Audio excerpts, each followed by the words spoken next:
Bonjour à tous et bienvenue dans ce nouveau récapitulatif hardware de la semaine. Donc je suis Felkram, rédacteur Hardware Tuning et je suis accompagné aujourd'hui de Omega qui est également rédacteur Hardware Tuning. Salut. Donc aujourd'hui, nouveau changement, nous allons changer un petit peu de format en espérant qu'il vous plaise. Et on commence avec un sujet qui parle d'électronique, puisque donc nous on le sait, on le vit depuis quelques années maintenant, l'électronique a une durée de vie très faible, on parle régulièrement d'obsolescence programmée. La raison particulière, la première raison qui est liée à ça, c'est que quand on veut réparer un produit électronique qui est en panne, eh bien ça coûte cher. On a tendance à préférer racheter un produit neuf, parce que ça va coûter souvent plus cher de faire réparer le produit. Et ça c'est notamment dû aux pièces qui sont introuvables tout simplement parce que les constructeurs ne les proposent pas en réparation, ou alors il faut se tourner sur des constructeurs qui ne sont pas les fabricants, et on se tourne souvent vers des produits venant de Chine avec des qualités souvent différentes. Une autre statistique qui revient souvent, c'est qu'on change de mobile en moyenne tous les 2 ans. Donc tout ça a fait que le Parlement européen a depuis quelques années travailler sur un droit qu'on appelle le droit de réparation des produits électroniques. L'idée, ce serait de pouvoir retirer les obstacles qui empêchent la réparation, la revente et la réutilisation de produits électroniques, donc que ce soit les téléphones, les ordinateurs, ou même on peut imaginer, c'est déjà un peu plus le cas pour l'électroménager, tout ça. Ce projet de loi, enfin cette loi qui est passée, est à l'étude en fait depuis 2017. Donc il y a quand même eu 3 ans qui se sont écoulés, c'est long, et ça s'explique par le fait qu'il y a beaucoup de lobby là-dessus. Tout simplement parce que les entreprises, les fabricants de matériel, comme Apple par exemple, se font beaucoup d'argent à renouveler régulièrement, à faire renouveler régulièrement les téléphones des clients, tout ça.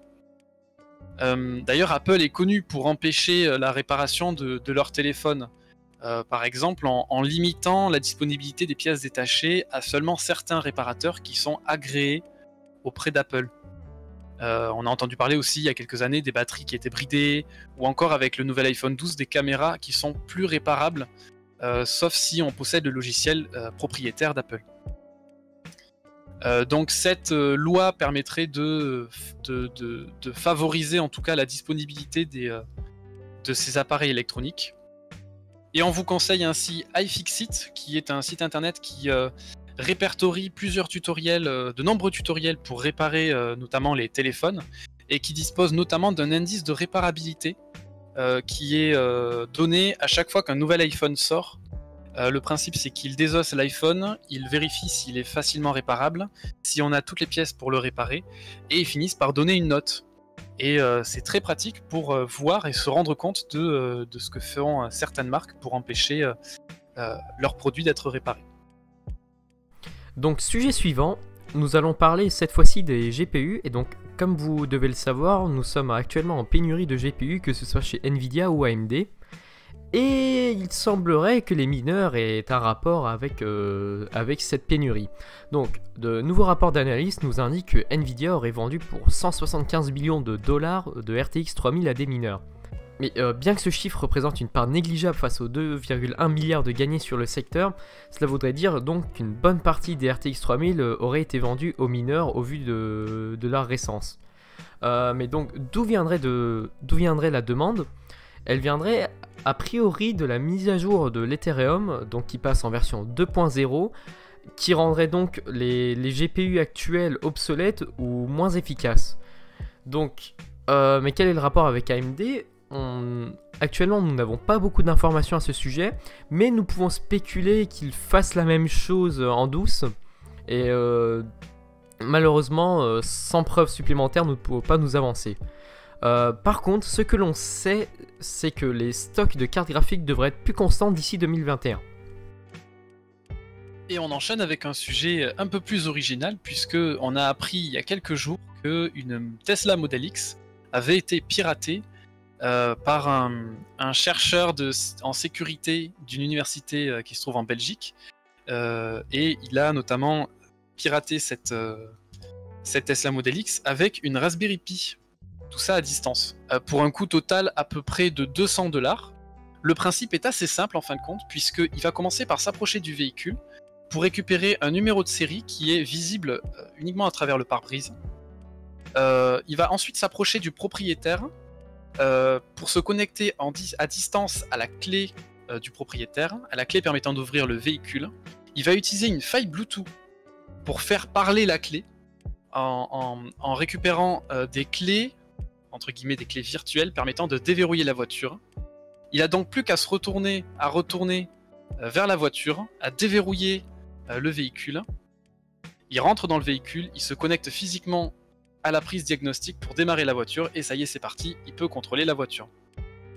Une très bonne vidéo qui a été tournée justement par l'université explique très bien le fonctionnement. On vous mettra le lien en description. Tesla est au courant, une mise à jour est à venir, il faudra compter à peu près 1 mois pour que toutes les voitures soient mises à jour. Donc, dernier sujet du jour, nous allons parler de Xbox et plus particulièrement d'émulation. Donc, comme vous devez le savoir, Microsoft et son Microsoft Store est relativement restrictif au niveau de ce que vous pouvez télécharger. Cependant, la firme de Redmond propose une façon officielle d'activer le mode développeur sur ses consoles de nouvelle génération. Et nous arrivons donc à un niveau de liberté similaire à un smartphone Android qui permet entre autres d'émuler des consoles telles que la PlayStation 1, la PlayStation 2, la Wii, la GameCube et beaucoup d'autres consoles de Sega par exemple. Le point positif est qu'aucun jailbreak de la console n'est nécessaire vu que tout est officiel. Dans une vidéo de Modern Vintage Gamer que nous allons vous fournir en description, nous pouvons voir que la Xbox Series S, la moins chère des deux, est une championne en émulation. Aucune autre console concurrente ne propose cette fonctionnalité, donc faisant de la Xbox le premier choix pour une station d'émulation à faible prix. Moins cher qu'un PC à vrai dire. Cependant, le point négatif est que le procédé n'est pas gratuit. Microsoft demande en effet 19 $ américains pour la création de son compte développeur, ce qui en soi reste un faible investissement. C'est donc la fin de ce récapitulatif de la journée. Nous vous souhaitons de passer une bonne fin de journée ou de soirée, dépendamment de quand vous regardez. Donc, pensez à laisser des commentaires si jamais, de rejoindre notre Discord et de laisser un pouce bleu, pouce rouge si vous êtes sur YouTube. Et sur ce, nous allons raccrocher. Au revoir.